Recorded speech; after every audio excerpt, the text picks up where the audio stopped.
النهارده بقى ان شاء الله هنعمل مع بعض الكنافه بالكريمه. اللي عايز بقى يعمل ويدوق الكنافه ام طعم جميل دي، تابع معايا الفيديو للاخر.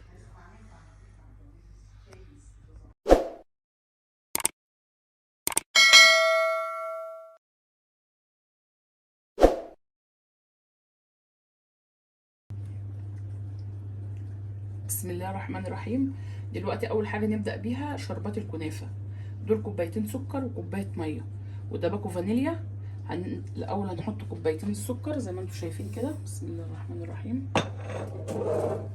وادي الكوبايه التانيه، وهننزل عليهم بكوبايه الميه من غير تقليب ولا اي حاجه خالص. واول ما يغلي هنحط عليها باكل فانيليا. ودلوقتي دي معلقه عسل جلوكوز، معلقه كبيره اهي. بسم الله الرحمن الرحيم. زي ما انتم شايفين كده اهي، وهنرفعهم على النار. ودلوقتي بقى زي ما انتم شايفين كده الشربات غلي. من غير ما اقلب، ما تقلبيش نهائي، وهو مش هيسكر ولا حاجه. وهننزل عليه بقى بعصره نص ليمونه كده. تمام. وده باكل فانيليا. بسم الله الرحمن الرحيم. هنهدي كمان النار عن كده ونسيبه من 7 ل10 دقايق.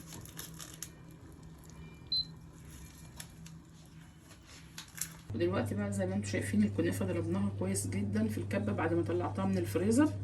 وممكن برضو لو مفيش كبه تعمليها بايدك. ودي كوبايه الزبده السايحه، هننزل بيها على الكنافه زي ما انتم شايفين كده. بسم الله الرحمن الرحيم. ودول الثلاث معالق سكر عادي عامه، ده مش سكر بودره، سكر عادي. عندك سكر عادي تمام، سكر بودره تمام. ونبتدي بقى ايه، نغلف الكنافه كويس جدا بالزبده زي ما انتم شايفين. غلفنا الكنافه كويس جدا بالزبده وبالسكر.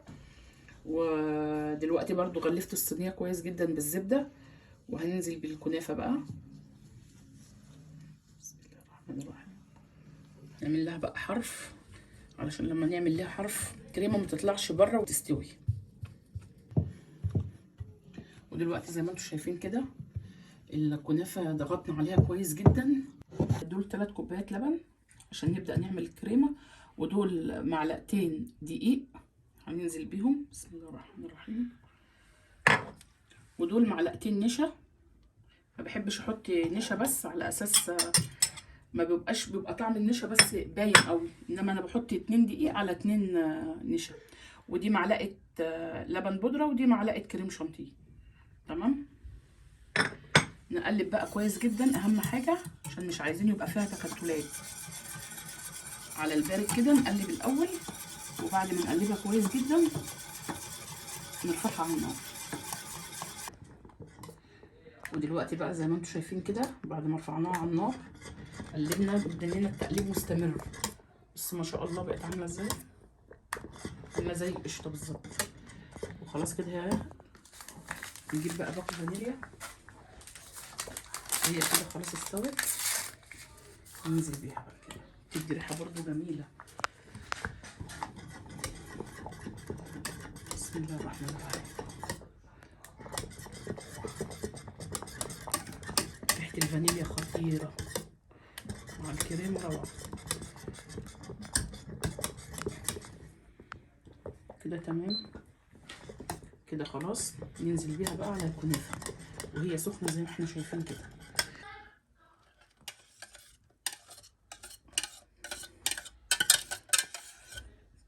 تمام. دلوقتي كده تمام.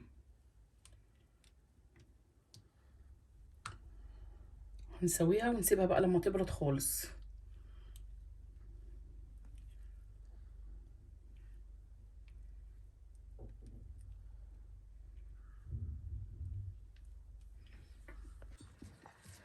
ودلوقتي بقى ننزل بنص كمية الكنافة التانية على الكريمة. هي الكريمة بردت كده زي ما انتم شايفين. نبتدي ننزل بقى. بسم الله الرحمن الرحيم. بسم الله الرحمن الرحيم.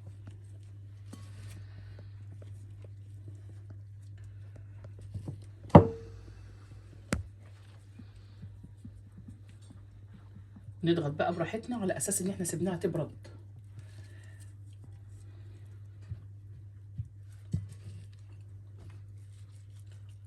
ودلوقتي بقى كده الصينيه بقت تمام زي ما انتم شايفين. خلاص هندخلها الفرن.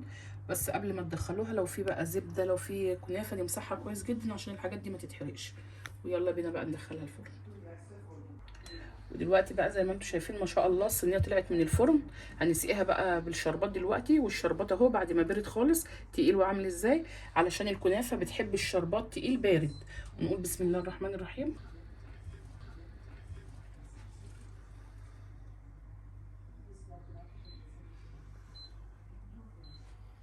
تمام.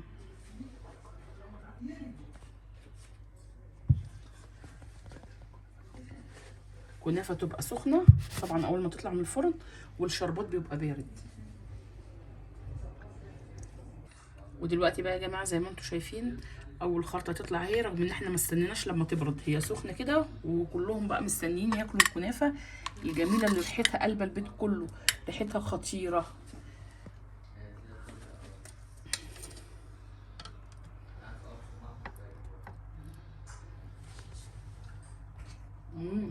خطيره بجد. ودلوقتي بقى زي ما احنا شايفين ده المنظر النهائي للكنافه. مش قادر بقى اوصف لكم واقول لكم الطعم حكايه في منتهى الجمال. اللي عجبه بقى الفيديو لايك وشير وسبسكرايب للقناه عشان يوصلكم مني كل جديد. السلام عليكم ورحمه الله وبركاته.